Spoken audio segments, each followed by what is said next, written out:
I'm Dr. Cameron, a dermatologist, and these are a few tips that you can pass along to your patients who are managing flares with OPZELURA for mild to moderate atopic dermatitis. OPZELURA is a therapy studied for use on its own, not in combination with other prescription products for atopic dermatitis. Patients can apply OPZELURA at the first sign of atopic dermatitis symptoms, such as itchiness and erythema. Instruct patients to apply a thin layer of OPZELURA twice daily to affected areas of skin. Patients can apply that thin layer on up to 20% of their body surface area. For reference, you can tell them that one of their handprints is about 1% BSA. So 20% of a patient's BSA is about the size of 20 of their handprints combined. OPZELURA is for topical use only, not for ophthalmic, oral, or intravaginal use. Once their signs and symptoms resolve, patients should stop using OPZELURA. If they aren't seeing improvement within 8 weeks, patients should be re-examined. Just be sure they keep it on hand, since they'll need to start treating as soon as they notice new flares. And remind them to take photos each week to share with you during their next appointment. Remind patients to pay attention to how much is left in their tube. That way, they can refill their prescription to have on hand when they need it. As healthcare providers, we get to watch our patients experience OPZELURA firsthand. Please continue watching for important safety information. Indication. OPZELURA is indicated for the topical short-term and non-continuous chronic treatment of mild to moderate atopic dermatitis in non-immunocompromised adult and pediatric patients 2 years of age and older, whose disease is not adequately controlled with topical prescription therapies, or when those therapies are not advisable. Limitations of use. Use of OPZELURA in combination with therapeutic biologics, other JAK inhibitors, or potent immunosuppressants such as azathioprine or cyclosporine is not recommended. Important safety information. Serious infections. Patients treated with oral Janus kinase JAK inhibitors for inflammatory conditions are at risk for developing serious infections that may lead to hospitalization or death. Reported infections include active tuberculosis, which may present with pulmonary or extrapulmonary disease, invasive fungal infections, including cryptococcosis and pneumocystosis, bacterial, viral, including herpes zoster, and other infections due to opportunistic pathogens. Avoid use of OPZELURA in patients with an active, serious infection, including localized infections. If a serious infection develops, interrupt OPZELURA until the infection is controlled. Carefully consider the benefits and risks of treatment prior to initiating OPZELURA in patients with chronic or recurrent infection. Closely monitor patients for the development of signs and symptoms of infection during and after treatment with OPZELURA. Serious lower respiratory tract infections were reported in the clinical development program with topical ruxolitinib. No cases of active tuberculosis, TB, were reported in clinical trials with OPZELURA. Cases of active TB were reported in clinical trials of oral JAK inhibitors used to treat inflammatory conditions. Consider evaluating patients for latent and active TB infection prior to administration of OPZELURA. During OPZELURA use, monitor patients for the development of signs and symptoms of TB. Viral reactivation, including cases of herpes virus reactivation, e.g., herpes zoster, were reported in clinical trials with JAK inhibitors used to treat inflammatory conditions, including OPZELURA. If a patient develops herpes zoster, consider interrupting OPZELURA treatment until the episode resolves. Hepatitis B viral load, HBV DNA titer, increases, with or without associated elevations in alanine aminotransferase and aspartate aminotransferase, have been reported in patients with chronic HBV infections taking oral ruxolitinib.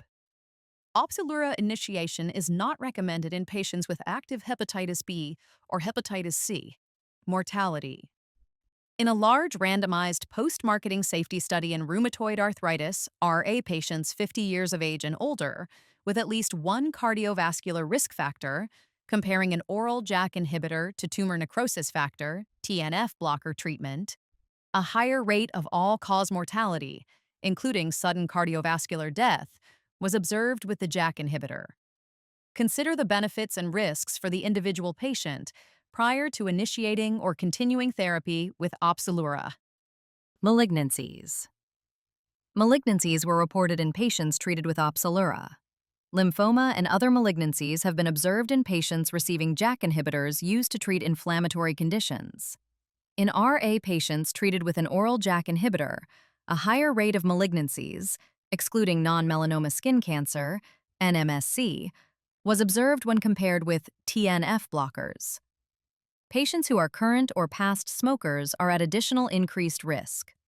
Consider the benefits and risks for the individual patient prior to initiating or continuing therapy with OPZELURA, particularly in patients with a known malignancy. Other than successfully treated non-melanoma skin cancers, patients who develop a malignancy when on treatment, and patients who are current or past smokers. Non-melanoma skin cancers, including basal cell and squamous cell carcinoma, have occurred in patients treated with OPZELURA.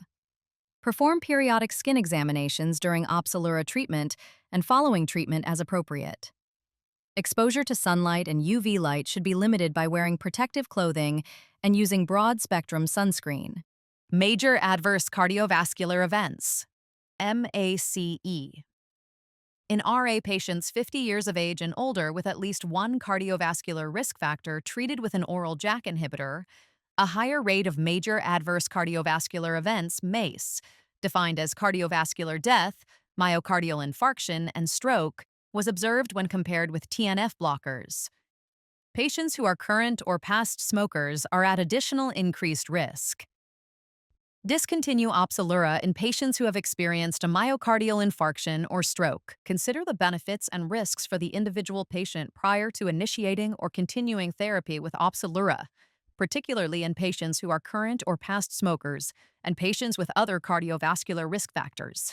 Patients should be informed about the symptoms of serious cardiovascular events and the steps to take if they occur. Discontinue OPZELURA in patients that have experienced a myocardial infarction or stroke. Thrombosis. Thromboembolic events were observed in trials with OPZELURA. Thrombosis, including pulmonary embolism, PE, deep venous thrombosis, DVT, and arterial thrombosis, have been reported in patients receiving JAK inhibitors used to treat inflammatory conditions. Many of these adverse reactions were serious, and some resulted in death. In RA patients 50 years of age and older with at least one cardiovascular risk factor treated with an oral JAK inhibitor, a higher rate of thrombosis was observed when compared with TNF blockers. Avoid OPZELURA in patients at risk. If symptoms of thrombosis occur, discontinue OPZELURA and treat appropriately. Cytopenias. Thrombocytopenia, anemia, neutropenia, lymphopenia, and leukopenia were reported in the clinical trials with OPZELURA. Consider the benefits and risks for individual patients who have a known history of these events prior to initiating therapy with OPZELURA. Perform CBC monitoring as clinically indicated. Discontinue OPZELURA if signs and/or symptoms associated with clinically significant decreases in laboratory values occur. Lipid elevations. Treatment with oral ruxolitinib has been associated with increases in lipid parameters, including total cholesterol, low-density lipoprotein, LDL cholesterol, and triglycerides. Adverse reactions. In atopic dermatitis, the most common adverse reactions, greater than or equal to 1%, are nasopharyngitis, bronchitis, ear infection, eosinophil count increased, urticaria, diarrhea, folliculitis, tonsillitis, rhinorrhea, upper respiratory tract infection, COVID-19, application site reaction, pyrexia, and white blood cell decreased. Pregnancy registry. There is a pregnancy registry that monitors pregnancy outcomes in pregnant persons exposed to OPZELURA during pregnancy. Pregnant persons exposed to OPZELURA and healthcare providers should report OPZELURA exposure by calling 1-855-463-3463 or visiting www.opzelura.pregnancy.insight.com. Lactation. Advise women not to breastfeed during treatment with OPZELURA and for approximately 4 weeks after the last dose. Approximately 5 to 6 elimination half-lives. Please see the full prescribing information, including boxed warning and medication guide at opzelura.com.